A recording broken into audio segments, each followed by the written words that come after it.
وقالوا اتخذ الرحمن ولدا لقد جئتم شيئا إدا تكاد السماوات يتفطرن منه وتنشق الأرض وتخر الجبال هدا أن دعوا للرحمن ولدا وما ينبغي للرحمن أن يتخذ ولدا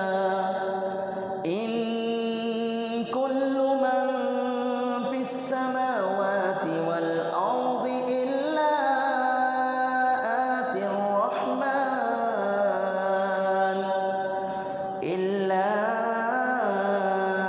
آتي الرحمن عبدا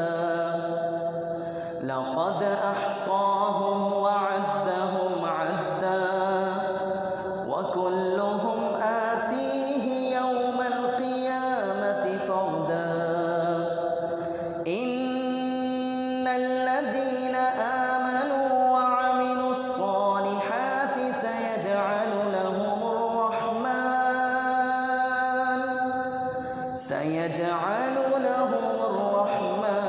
ودا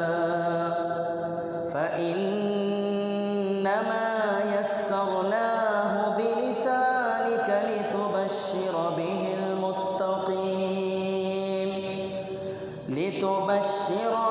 المتقين وتنذر به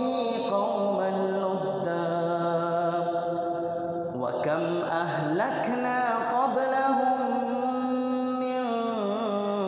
قرن هل تحس منهم من أحد